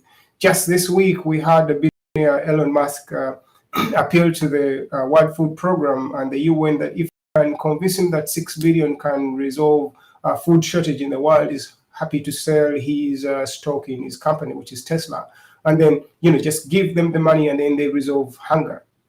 So, and of course, everyone is talking about it and they're like, do they really have a plan? Again, and we assume that organs like the UN, of course, know it all because they have the best experts in the world about global issues. But we shall see how that unfolds. If there is a plan, I think I would want to see how that manifests. Now, as much as Elon Musk's charitable gesture is very admirable out there, for corporate social responsibility and all this philanthropism, which most billionaires are doing, this is not necessarily how the world should be running. If we have an issue like maybe food shortage or hunger, to say in a country like Uganda, it is pertinent on us to resolve it. If we are to use one of the chips or tools we have, which is our human capital and the education that we have, how is our education geared towards solving an issue like that, food shortage or hunger per se in Uganda? Because we can almost all agree that people are striving so hard to feed themselves. I just saw, I think one of the headlines I missed this week was that the prices of almost everything had gone up. Sugar, rice, posho, even the cheapest food crops are now very expensive. So how is education around that? How is it affected? How can it be a solution, and how is it affected? This is exactly the point I was making before, that education is affected areas. If the prices go high, the parents now are going to have to debate on whether they take the children to school or they're going to have to concentrate on feeding them because it's as well expensive. So and there you have it. So you're going to have some parents withdraw their children from school and now trying to look for money. Like you saw last weekend, we had mining, the gold mining industry up in northern Uganda, how that had flourished during the lockdown. It's because the children at home, the parents are not working, everyone needs to pull their weight such that they can feed. And then the children are spending their times, their days in the mines looking for money. And again, we saw how that ripples out to the economy in that we're actually reaping big from gold. So right there, if the economic benefit is bigger, even to the family and to the nation, because gold is fetching in a lot of money, like we saw with the 1.8 billion coming in from the Middle East, just the Middle East, people are going to gravitate to that area. This is going to get into direct competition with the education. So the child is he's like, I'm in school to get money. I can get money right now. Why should I finish school? And this has been a kind of a constant challenge within education itself at every level. If you're in school in the 70s, there were other economic competitors to your attention in school. There were other things you could do that were profitable in that regard. Maybe do do something on the trading or whatever, or be a truck driver at that time. Whatever you could get into. And in some cases, if you go back even way back to the 70s or the 60s, you didn't even need that much education. You needed just basic elementary education, and then you could get into any sector you wanted. Some people, that doesn't mean everyone ended up, studying less. We still have professors from the 70s, from the 80s, and even from the 60s, people who pursued education because they knew how important it be. And those are the people who have brought us to the state where we are.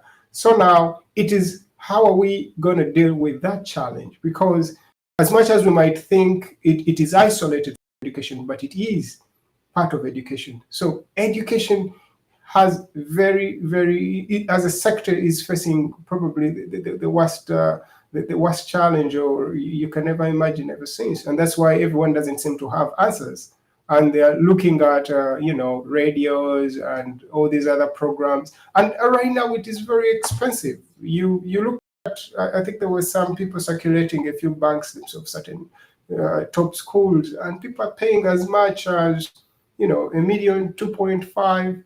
That is a lot of money. Now, for the parents who are not working, and again looking at what the child is going to become after education, how many jobs are out there are going to pay even as much as you paid in high school for your for your education, or even your university education. If people make that correlation and they see it is not making any sense, they're going to drop out. So I beg to submit, but that pretty much shows you how much of a challenge is, and how much more we have to pay attention to other aspects that are that are closely linked to education, especially health, food itself, and the economics itself. How are those going to support people staying in school? And of course, you need more sensitization. Programs like this can be very good, and of course, if more civic education is carried out to show people that they really need to go to school, because the countries or the nations that have made it have actually used education. China didn't get to be the biggest industrial hub in the world because its people were not educated. Chinese are very educated. They dominate some of the in this country. The country is investing in those children to go to different places. I think they have also come to Uganda or some parts of Africa to learn, such that when they start to negotiate businesses, they know your terrain. But are we doing that for our children? How many do we send out? And even when we do when they come back, do they work in the sectors, or do they deliver according to where we sent them, or the sections we sent them to study? I beg to submit there.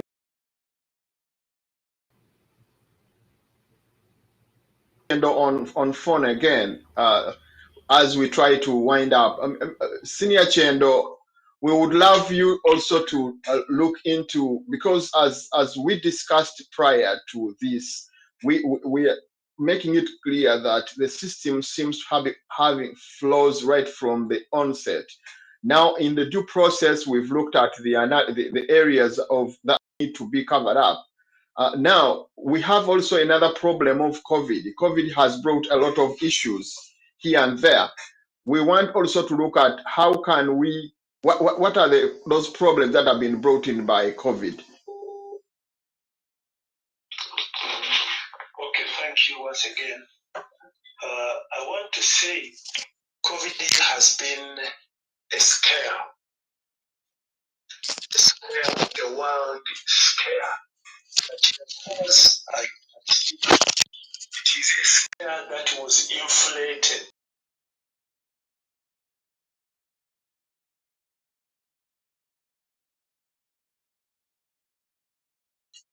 I really think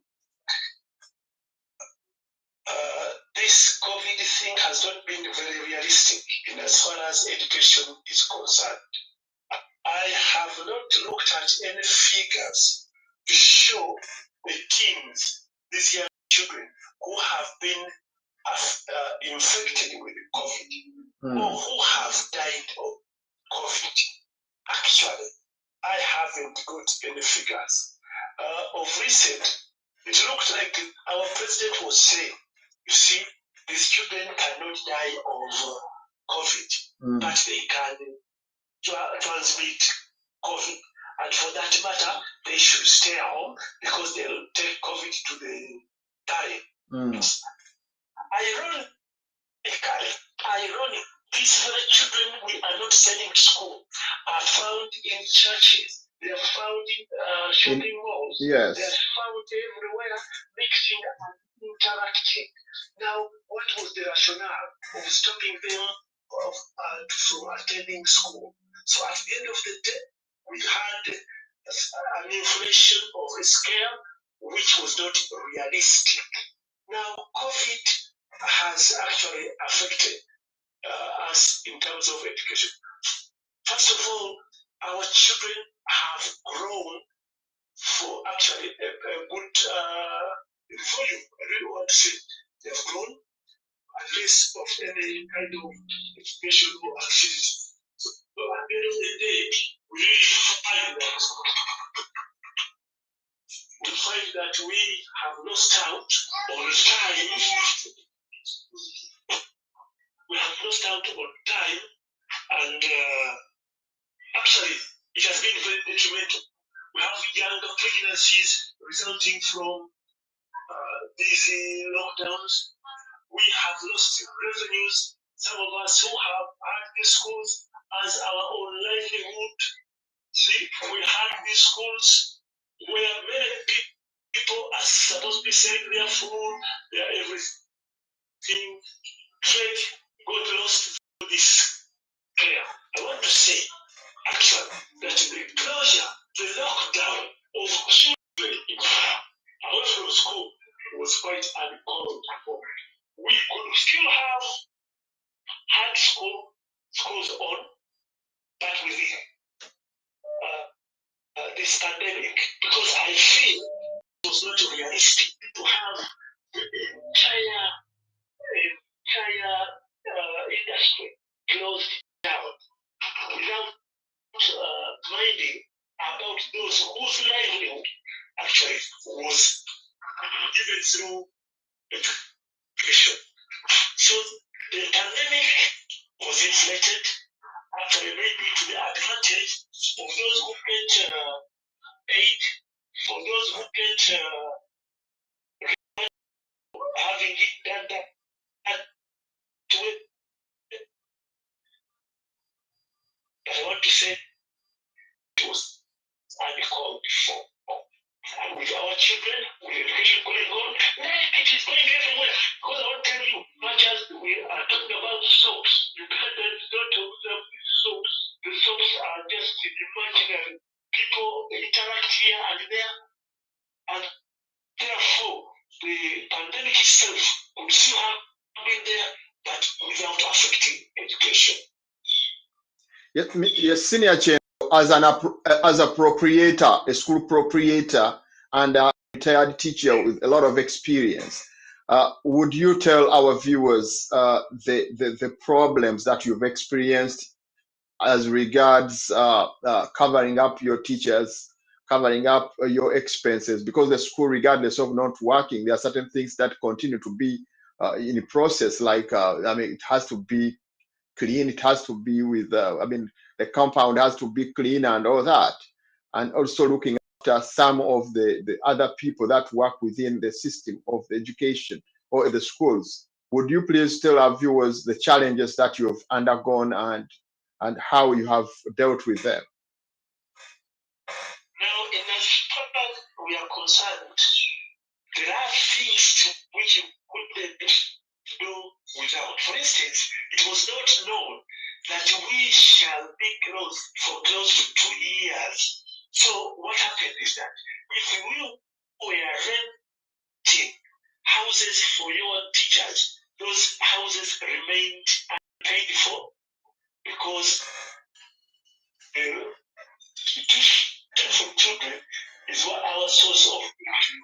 At the end of the day, we have continued to stay with the bills accumulating bills up to very high levels. Secondly, we have, I think, also lost personnel because some of these teachers who could not stay around, not knowing when they will be going back. At the end of the day, we shall have a problem because when schools start to go back and recruit others whom we have remained with, we have not paid them.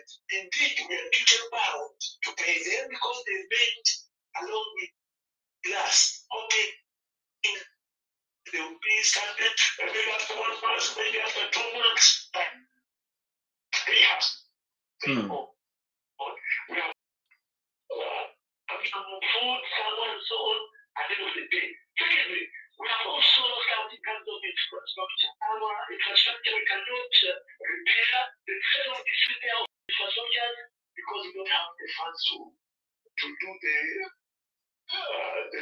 repairs. At the end of the day, when schools are up to scratch, we should have a problem. Secondly, we have our schools we have borrowed funds from banks. We really have very high Interest rates. our loans, and we can't pay up for now. We are actually really have been affected.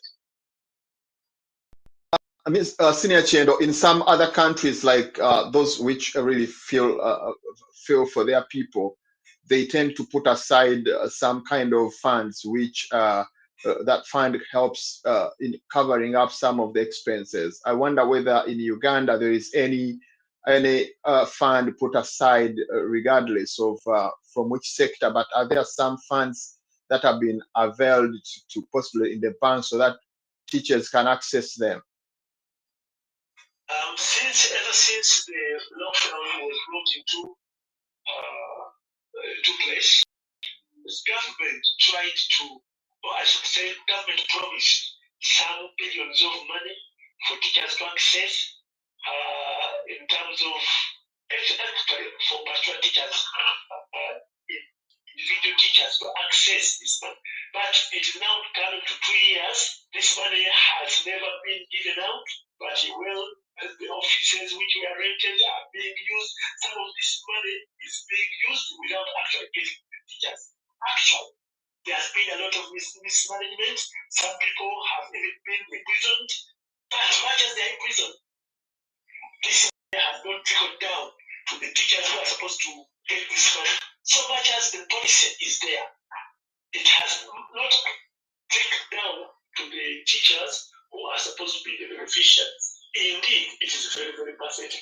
I'm sorry, right now I'm supposed to be going off this program because my power is getting very down, and I'm sorry I can't hold on. Thank you, sir, Mr. Senior Chendo. Would you, with the 1 minute, say bye-bye to our viewers, and as we try to wind up as well? I'm very, very grateful, Dr. Nordin, for fishing me out. I would have loved to be live because education is part of me, because I have been in the education sector as a proprietor, as a manager, administrator, as a teacher for the last, I should say, 35 or so years. I really think I haven't got what I would have wanted to say. You see, I already pray that maybe some other time we could interface and have a better discussion. I'm sorry for some flaws here and there, but I know also because of technology and also because of our outages. I thank you. Thank you very much, Mr. Chendo. We're always very appreciative of your role and the way you always help us come in and discuss issues, and our viewers are very, very appreciative. Florence, you have heard how Senior Chendo has tried to give us a clear picture of. Yes, please. You've heard how Senior Chendo has been trying to look at the challenges of COVID, and he's very, very categorical that COVID brought a lot of problem. But again, it wouldn't be COVID; it was possibly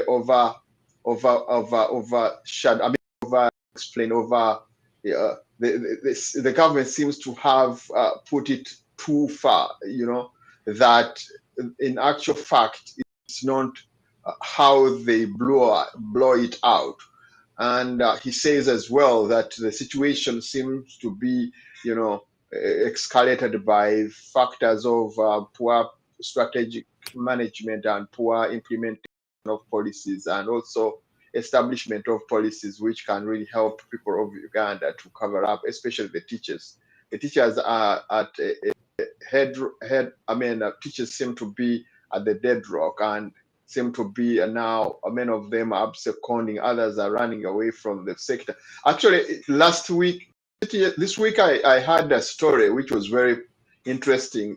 A teacher was trying to complain that the wife, he wanted to join, he bought a border in the process. he got a loan for a boda boda. In the process, he drove the boda boda and was able to get money and paid it off. And then the wife was saying he doesn't want him to ride boda boda. He wants him to go back to teaching. And the teacher says the money he earns from teaching cannot be comparable to the money that he gets when he's driving or riding a boda boda.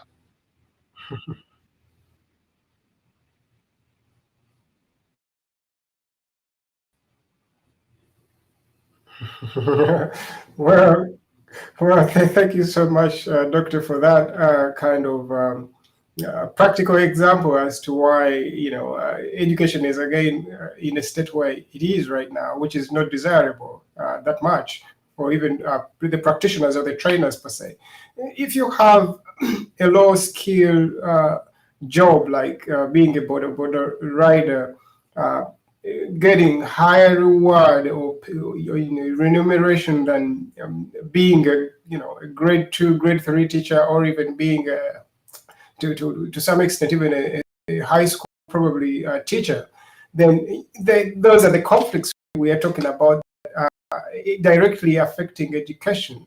I think that teacher is kind of right to pay attention to the economics, that he needs the money in, because the money then is going to take care of their livelihood, which is of course feeding, and they need a house over their heads, and yes, maybe they need a car and all these other things that everyone has. And yes, some people take that for granted, that they have a house or they have a car, and then other people don't have to. But everyone is like everyone else. I keep saying that your ambitions are my ambitions in a way. So even then, and this should probably even go to those in power, that their ambitions are everyone's ambitions. So while they are planning to keep power this long, or occupy all these offices, everyone is probably trying to, and in that process, get everything they, some of the things they have. If you have a farm, even me, I need a farm. This is not going to go away very soon, and probably this is going to be a constant battle, and an ever-ending battle. I mean, even here in India, and the reason for that is, I mean, even if you dropped out of school at a certain level, there's things to do for you in the world. I mean, in here, you'll be very successful. You'll probably even be able to, own a house. You'll definitely be able to drive a car, even if you're not interested. There's public transport for that. So you live a full life even without college or a diploma per se. But of course, the quality of life is going to be lower, or probably you're going to have to strive more. You have to put in more hours. And I think this is the reason as to why most people who are pro-education stay true to it, such that they don't have to work as hard.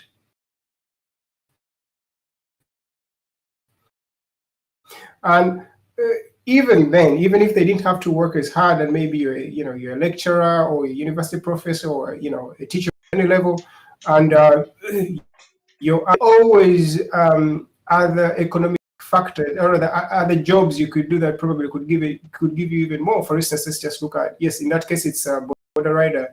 If you come here, if you looked at jobs like the truck drivers, they're not very high skill jobs. You need to study for a few months, maybe 6 months or so, and then you're earning all this money.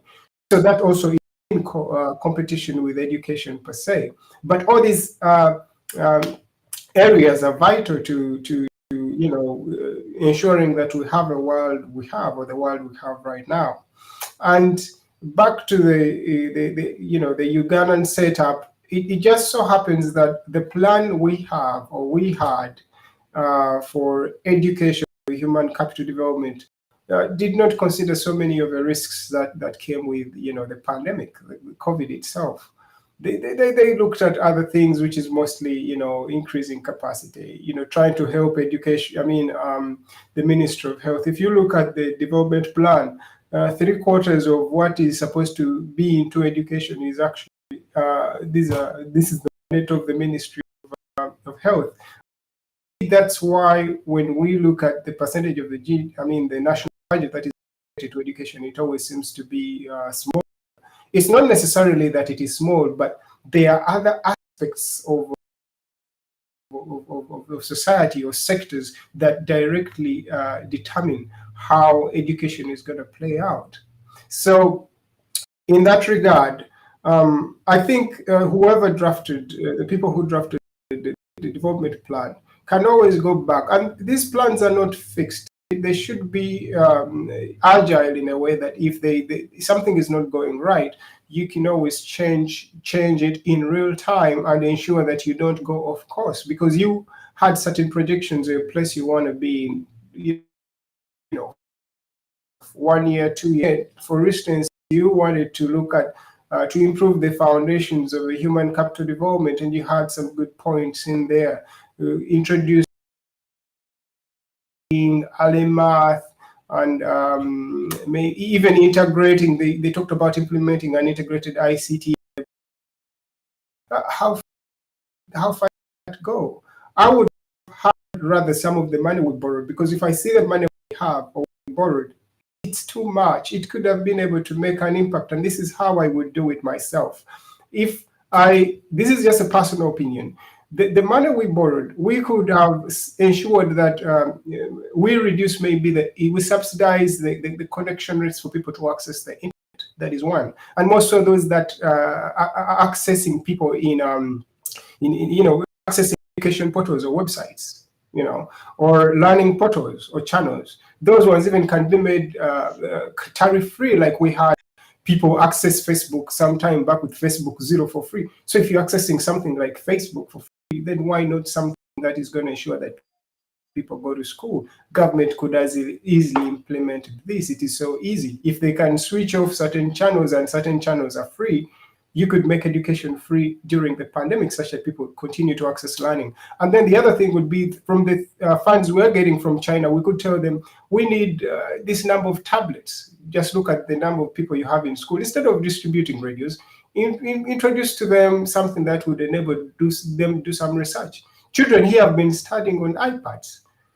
I mean, if they just focused on just maybe just getting in tablets and just ensuring that the internet connection is cheap, or it's even scrapped and they're accessing it for free in school, that is just those two would ensure that kids kind of continue to study. Then, of course, now it will get to the challenges of how you're going to ensure that the teachers keep teaching a certain way. Of course, it's harder now to discipline kids in class, command or rather get their attention, or whether they're going to really be reading or just not lying in their beds, or some of them going to the wells to fetch water while they're on the tablets. And of course the issue of electricity, because we all know electricity is not all over the country. So in that, but again, there are solar options and all that. And this is why I tell you that trying to solve the issue of the challenges within education, it is not something you're going to just go to education to directly and just put the money in the Ministry of Education. I can assure you, even if you put all the money in the country in just the sector of education, that won't move. But if health is okay, like we've just seen, if you get the foreign direct investment, like you have it targeted very well, bring in the technology that people can use, do some research on the side. Yes, if people need to charge these gadgets that they need to use to study, ensure that maybe there's a solar program out there rolling, and then people don't need to pay up for some of these things up front. If they are not accessing the national grid directly, they could have as well just just ensure that people pay up for some of these things over a period of time, as a plan. But all this isn't done, and then we're here now saying education is a mess, and then some people are not even admitting that they failed. They're like, no, we kept everyone safe. Well, it's no longer now about just keeping people alive today. How alive are they? Because being okay right now, when there's no plan, there's no any personal development going on, you're postponing you're postponing problems. And I think that is one of the things they highlighted initially in the preamble for the plan, that if they miss education, they just mortgage the future. So right now we are mortgaging the future, and that is exactly what is happening. Come in, Lawrence. If the rest of the world is it's learning. Yes, please. Yeah, when you look at the goals, the goals seem to be very good, and actually, if the implementation was proper, it would be the best. I think we would have the best system, a better education kind of goals obtained in Uganda. But the problem seems to be, again, as Mr. Chendo said, it seems to be managerial. It seems to be the governance. It seems to be the implementers. The government doesn't have the will. So would you also dig deep there? Yeah, Go ahead. yes, that is entirely true. You know, from point go, we just took you back to when the single line talking about education. And I think the assumption was that maybe, you know, if they solved all these other issues, education will, you know, just take care of itself. And probably it is just the other, because this is the people in power still kind of have the older way of thinking, which is maybe all this, the honest, you know, goes back to the parents. The parents are supposed to educate their kids a certain way, which is true. The parents have a part to play, but you don't expect them to continue, raising these kids, feeding them and educating them in their own homes, yet they need to also go out and look for money. The parent is not going to be present. And indeed, this is why schools come in such that they can complement. The parents go work, they make the money, whatever they make, they can cut off and give schools a certain way for, you know, just making sure that the students or the youth are groomed to be responsible citizens who are going to be very productive and build the nation as well. But it seems like there is just a face-off right there that this is not happening. Or rather, it has now come back to haunt them that, yes, initially you didn't have us in plan, and even what you're implementing right now, it just seems like the script is totally divergent to the reality on ground. Because you have a pandemic right now, and what are you thinking of doing? You're thinking of universal immunization. Not so bad. People need to be immunized to get, you know, to stay alive. That seems to be aligned with Ministry of Health. But again, remember, this is also money coming in from the donors.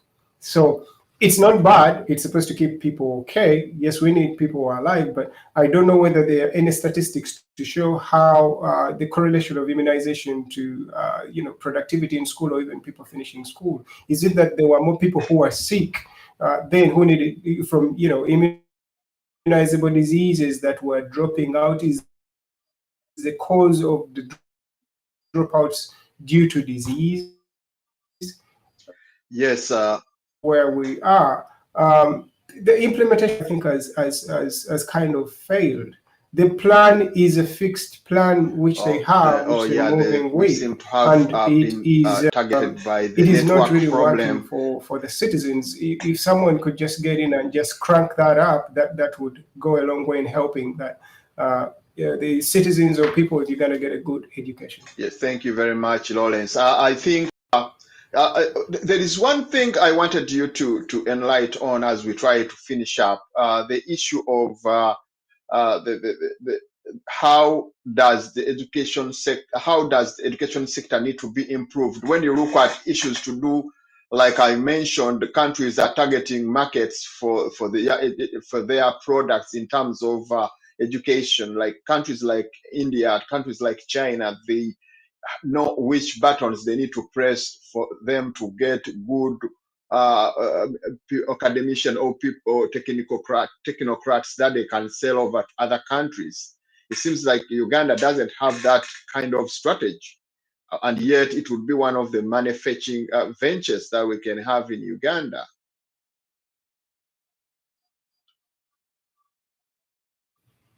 Well, Doctor, yes, you're right, indeed. We are just not targeting some of these, we're just not pivoting well in terms of harnessing power from outside. In terms of, if you look at probably just looking at this, how much the State House just spends on scholarships, it's a lot. But when we come back, what are those scholarships exactly bringing back? We can debate on who receives the scholarships. That's a discussion for another day. But those who have gone, how is there any matrices to share that these the people who have been funded to come to the Harvards, the MITs from state funds, the people who have been sent to Kenya, all these other countries we go to and that give us scholarships. how do we use that knowledge that we've acquired out there? Are those people integrated back, or is it that they get stuck where they are, or when they come back, they are faced with a system that is kind of static and not dynamic to what they aren't out there, or is updated as is, and then they can't exactly implement the knowledge and skills they've got? Is that where we are? Maybe that's the case. And again, there, the onus goes up to them. If you're giving out scholarships, the people who have gotten scholarships, I have not gotten any. I wish I did. And maybe the burden would fall on me. Those who get the scholarships, are they accountable at the end of the day? Or someone just goes and studies and that's it? Yet, right now, we're introducing, I think, student loans in Uganda. And yes, if the government funds you, they expect you to pay back that money. Now, what of the people who have done scholarships and they are on, all these other scholarship schemes that are running? Are they paying back in terms of, employment contracts to the government, to things that might be beneficial? Yet we shall pay them because we don't expect to make anyone go to work without paying them. But is that the case? There's not good data to show that that is happening. So everyone is speculating that, yes, they come and they add something, but we want that to be quantified. The same way you get out to get good, top brains per se, and then you send them to the Harvards, the WHO of this world. When they come back, do we feel the Harvard impact? If you send them to China, when they come back, do you feel a China impact? Are we negotiating better contracts? I'm sure now there are Ugandans who have gone to China and they can speak Chinese. Are they part of these contracts, or is it still the politicians who are leading the way? And then those, people who are going to China come back and then they don't know even what to do. They are way advanced in terms of the skills and knowledge, and then they meet a system that even won't give them an opportunity. So someone is given a scholarship, he comes back, there's no office waiting for him. Okay. But you sent him thinking, highlighting that you need look left, right, center, and then before you know it, he's in the Middle East, he's in first world, looking for where his skills are actually going to be used. So these are the other emerging or other challenges that are in education, as you can say.